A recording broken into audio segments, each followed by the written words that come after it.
Thank you so much for the great comments. We're going to move on with our fellow presentation.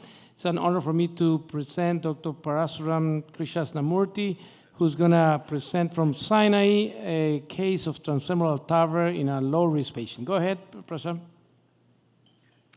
Thank you, Dr. Moreno, and I would like to thank Dr. Sharma and the rest of the team members for this event and giving me this opportunity to present this patient that we encountered a couple of months before. So this is a 74-year-old female.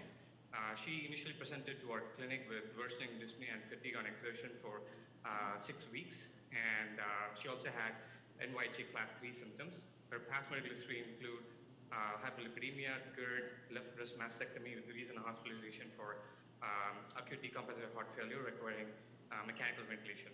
That actually happened 3 months before, and during that hospitalization, she was revealed to have severe AS, and then she started having workup for the aortic stenosis. Her medications include aspirin, furosemide, metoprolol, succinate, atorvastatin, and pantoprazole. Her labs were actually pretty insignificant, except for a little anemia, low grade with a hemoglobin of 9.7. The EKG was significant for a baseline right bundle branch block with a QRS of 132 milliseconds, and her echo revealed normal LV function. We're going to review the pictures in the next slide, but she had severe aortic stenosis with a valve area of 0.5 and a peak gradient of 116 and a mean gradient of 79 and a peak velocity of 5.4. Also, to note, she had significant mitral valve annular calcification, and there was a gradient of 4 millimeters of mercury across the mitral valve with a normal RV size and function. She also underwent a cardiac cath during the hospitalization when she had the acute decompensated heart failure, and no surprise, she did not have any significant coronary artery disease, and she actually underwent balloon aortic valvuloplasty with an 18 millimeter Z-med balloon. So this is her echo. So we can see that she has significantly calcified both the aortic and mitral valves, and the aortic valve is hardly visualized to be, the leaflets are not seen to be moving. And this is the CW across the aortic valve, which actually revealed the gradients that we discussed in the previous slide. And moving on to the CT scan, her CTA actually showed the root was actually, the perimeter was 75.4 and an area of 432 millimeters square. And our LVOT were almost similar, slightly like smaller than the group, but not anything significantly small or unchanged. Looking at her sinuses are pretty generous. As you can see, they were all like more than 27 millimeters. And her STJs were also pretty big, 25 by 24 with a mean of 25.2. And looking at coronary heights, so if you look at the left coronary height over here, it's actually only 7.1 millimeters. The right coronary height was okay. And the sinus height in the left sinus was actually 18.6. And the root angle was 49 degrees. And looking at her access site at the groin, and it was pretty pristine, not a significant amount of calcium. We decided to go with the right groin because we used the left groin for the balloon aortic valvuloplasty. But as you can see, there might be a little amount of calcium over here, but nothing like concerning enough for us. And this is the aortic arch anatomy. I would like to divert the attention to this tortuosity over here, and also to this acute bend in the nominate artery. But we still, I will show in the pictures during the procedure, we still did an angiogram to decide on the table whether the patient is a candidate for sentinel cerebral embolic protection device or not.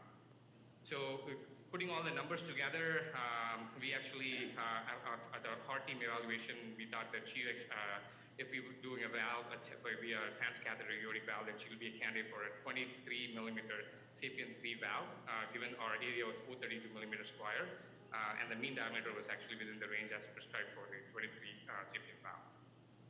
So she underwent a heart team evaluation, and as you can imagine, she did not have any other significant comorbidities. So her STS risk mortality or the Euroscore were all like less than 2%. So our Euroscore mortality was 5.46%. So to summarize, at this stage, we have a 74-year-old female with actually a low-risk candidate coming with severe, significant calcified degenerative aortic valve stenosis. And the CT anatomy showed that like the left main takeoff is actually at a lower than what we would like to. So what is the next best management approach? We either can do the surgical aortic valve replacement, or we can do the transcatheter aortic valve replacement, or medical management, which I don't believe any one of us would like to go at, because she already proved herself that she can go into a decompensated heart failure from having a very stenotic aortic valve. So after actually discussing with the patient and the heart team involving the surgeon and the imaging and the structural attendings, and also the patient did not want to undergo surgery, so we actually plan to have proceed with the transfemoral transcatheter aortic valve replacement via the right percutaneous femoral access. But we also had a strategy to avoid coronary obstruction, preserve coronary flow. She's low risk, and also she had a high risk anatomy for coronary obstruction. So what are the common strategies that are actually being hypothesized and done in the studies to avoid coronary obstruction in native aortic valve stenosis? The first technique is actually the CHIMNEY snorkel stenting, where the stent actually extends beyond the top portion of the valve, extending like a chimney, so that actually allows re-access also for coronaries in the future. The second strategy is actually an adoption of the basilica approach that we usually used to do for bioprosthetic valves. So basilica, as we all know, is a bioprosthetic aortic scallop intentional laceration to prevent iatrogenic coronary artery obstruction along with TAVR, or surgery. But surgery is unfortunately out of the table here because of the patient's preference. So we actually decided to, these are a couple of two slides showing like advantage and limitation of each technique. So CHIMNEY technique is operator familiar. It's not as challenging as the basilica procedure. And like I said, it actually prevents and also can be a therapy for future as well, because it actually allows access to coronaries, re-access. But the limitation is there's always a concern that the native leaflet, if they are tall and bulky, then they carry the risk of stent compression because of the leaflets. And sometimes those stents might actually like prevent the bioplastic aortic valve leaflets to actually freely be mobile, causing a pinning of it. And if it's not planned ahead of time, we're using the CT anatomy and things like that, often perform emergently, and things don't go really right when it's done emergently. And the other very key important thing is like a need for lifelong data, or at least like longer duration antiplatelet therapy, because you're committing the patient to a left main stent or stents. And the basilica technique, we all know, is usually it's well described in patients with the bioprosthetic or prosthetic valve and actually have a higher risk for coronary obstruction.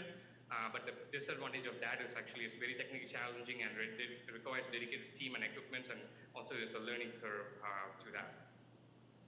So going on to our case, so this is our groin shots. So first we did the left femoral vein, and then the left femoral artery, and then we actually did the up and over with a V18 wire. You can see that over here, and then we took access on the right common femoral artery. We took the coronary angiogram shots, 2 shots in the epicaudal and in the epicranial section. You can see that there's some non-significant disease of this circumflex over here, and you can appreciate significant MAC on the audiocranial shot.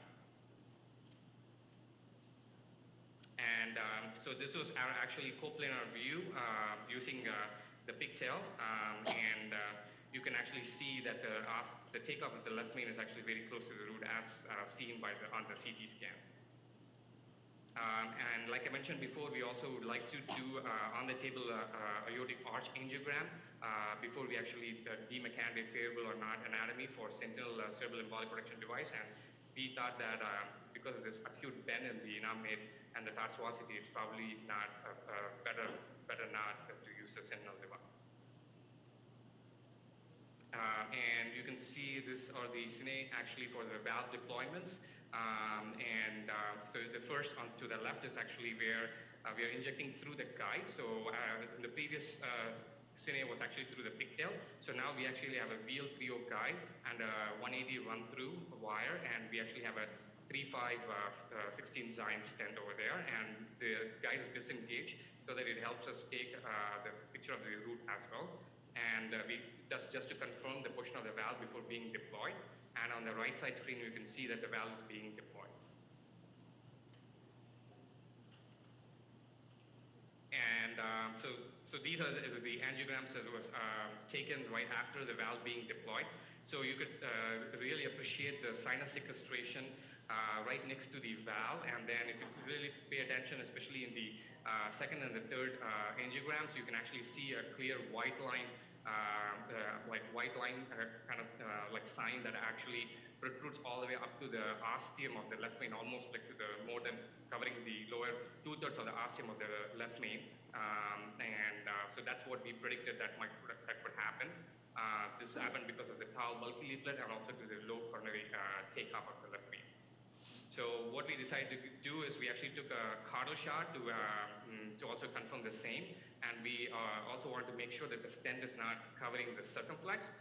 So in order to confirm that, we took the cardo shot, and then we went ahead and deployed the stent, which is a Zion Sierra 3515. And this is the post-stent, first stent deployment. Again, on the left side, you can see still the bulky the leaflet that's still kind of impinging on the inferior surface of the left main stent. And on the right, you can actually see the drysine of the stent along with the valve, where the stent still doesn't protrude beyond the superior surface of the valve.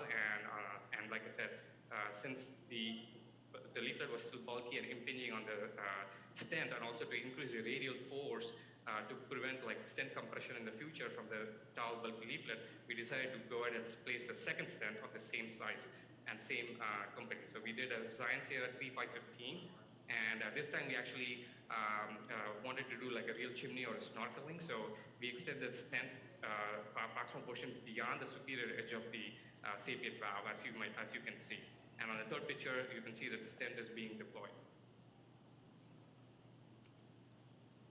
And this picture actually shows after the stent was deployed, we were flattening the ostium of the left main with the second deployed stent balloon. And now you can clearly see that like the stent actually extends beyond the superior surface of the sapient valve, and also the bulky leaflet is not impinging anymore or protruding into the course of the left main. And you can see from the second picture, which is a non-selective shot, like the stent of the left main looks like a snorkel extending beyond the superior surface of the sapient valve. And we did a pigtail arch picture, root picture, just to confirm the position of the valve. And you can see that the position is actually pretty good. It's almost like a 90-10 placement of the sapient valve over here. And this is another cine actually depicting the chimney or the snorkeling kind of effect of the left main stent extending beyond the superior surface of the sapient valve. And we ended up doing a dry closure and 2 pre-closes for the access main side, and it went very well without any significant events. Quickly follow up, post-procedure course was uneventful, no complications including any MI or stroke or any pacemaker requirement or any vascular complications, and the patient was actually discharged home on post-op day 2 on dual antiplatelet therapy with aspirin and ticagrelor. And we also saw her in the clinic a few weeks back. She's doing well at 30-day follow-up. She's actually feeling much better symptomatically, improved exercise tolerance, and no more heart failure symptoms. And we are actually took her off her furosemide as well. And the Transthoracic Echo showed a normal functioning biparasitic valve with no significant PVL. And this was a CT scan, as actually you can see that at the root, the valve is very well expanded, and you can see the 3D reconstruction of the left main stent and the sapient valve, which actually well depicts the snorkel or the chimney technique that we actually did with this patient. And that's it. And thank you everyone for your time and attention. That was a very nice presentation, Dr. Krishnamurthy. We're going to move on to our second presenter, also from Mount Sinai Hospital. It's going to be also directly relayed from there, and is Dr. Bhupati Sengutavan. He's going to discuss a case entitled Transcatheter Therapy Using Mitral Clip XRT ×3 for Severe Primary Mitral Regurgitation. Welcome, my friend. Time.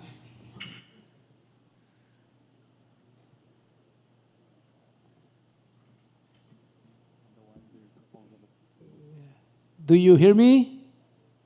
I can hear you, Dr. Mondo. Great guru in tone and all. I would like to thank the structural team in Mount Sinai, especially Dr. Kinney and Dr. Tang, and my co-fellow Parashuram and our structural art imaging director, Dr. Larakis, for allowing me to present this case. Let's move on to this patient. A 72-year-old male is presented with progressive dyspnea. He was initially having only on exertion. Later on, he started having dyspnea on activities of daily living. He was known to have mitral valve collapse by TE for many years. A recent TD showed a worsening of MR with severe pulmonary arterial hypertension. In addition to this cardiac problem, was having a severe lung problem to such an extent that there was significant worsening of his DLCO on recent PFTs and perfusion tests. He was also known to have a hyperlipidemia, and he was having chronic kidney disease stage 3 with paroxysmal AFib. Currently, he was on a diuretic along with atorvastatin and his inhalers for lung problem. His 6-minute walk test for 500 feet, STS score was 3.7. The logistic Euro score was 3.91 with an Euro score for 3.01. He was seen by 2 CT surgeons and found to have extreme risk for open and mitral valve surgical mitral valve repair or replacement. After evaluation with the heart team and especially the open pulmonologist, was planned for mitral clip. This is the TTE of the patient showing a significant degenerative mitral leaflet. Both leaflets are degenerated.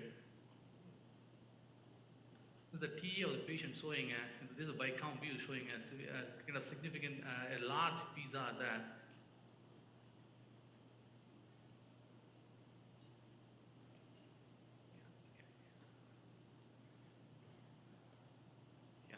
Again, you could have easily appreciate a prolapsing A2 segment, A2 and P2 segment in the TEE. And there's possibly a ruptured cardia entering into the left atrial appendage. This can be appreciated in this portion. The 3D TEE shows better depiction of the same. This is the pulmonary venous flow pattern of this patient showing a kind of blunted systolic flow reversal in the pulmonary veins, appreciated both in right and left pulmonary veins. This is the TE 3D of this particular patient. You can easily appreciate a partially ruptured cardia entering into the LA on the lateral side of this patient. This is again a reconstructed 3D TE from the LV side, from the LA side, clearly showing a significant prolapse, predominantly involving anterior medial leaflet A2 segment with partial caudal prolapse and rupture. This is the 3D TE color pattern showing severe MR. So he was planned for mitral clip procedure. This is on the day of procedure. This is the TE. So we just show a live case presentation for mitral clip. We predominantly use a predominantly use the bicaval image and the anteroposterior short axis image for the aorta to identify the appropriate septal puncture point. We ensured that the septal puncture was at least having a 4 centimeter distance away from the coaptation of mitral valve leaflets. The image on the right clearly says that we are posterior and we are inferior.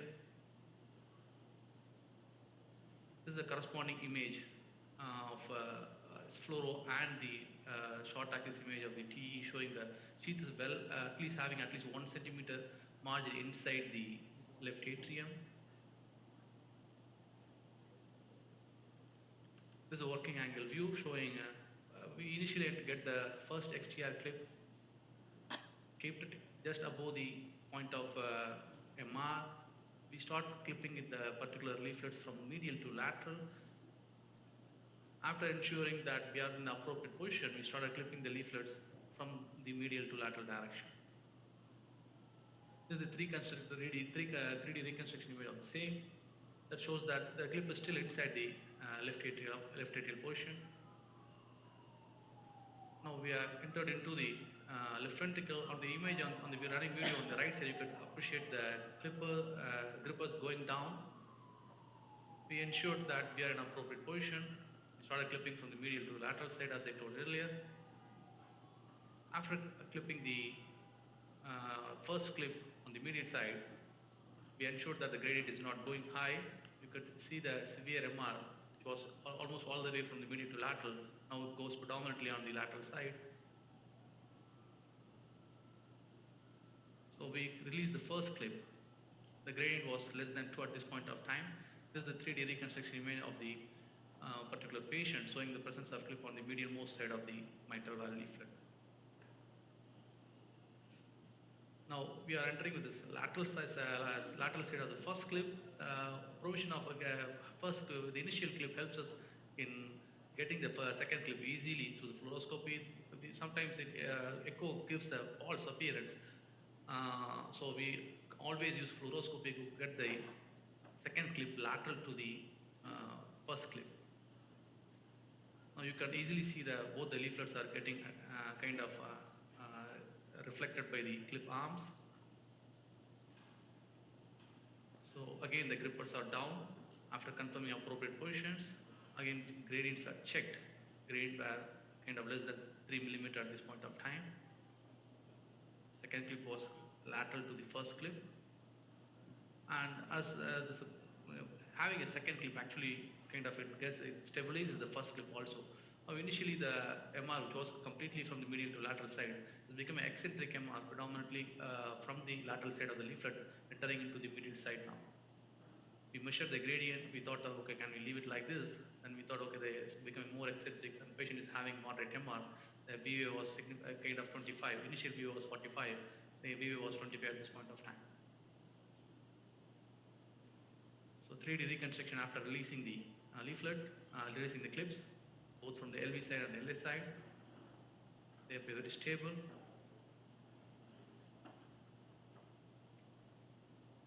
Now, third clip is, you could, on the bicom view, you can appreciate 3 clips. One here, second one here, third one's here. We predominantly, as I told earlier, we use the fluoroscopy to get it on the lateral side of the second clip this time. After getting the third clip in the LV side, we are ensuring that we are adequately spaced. There is no friction between clips. An MR, which was on the eccentric, the MR which was originally eccentric, originating from the lateral side, going towards the medial side, is predominantly a kind of mild MR from lateral going into the lateral side towards the appendage this time. So the gradient, final gradient was 5 mm mercury. You are okay. And we released the third clip. This was the final echo of the patient, 3D reconstruction, along with different plane imaging of the mitral valve leaflet, showing trivial to mild MR. This patient is doing fine. 5 months follow-up is out of LASIK at this point of time. And there is a normalization of pulmonary venous flow after the procedure. This is the end fluoro image of this patient. 3 XTR clips were deployed. DVA decreased from 43 to 18. The mean LA pressure went down from 22 to 14.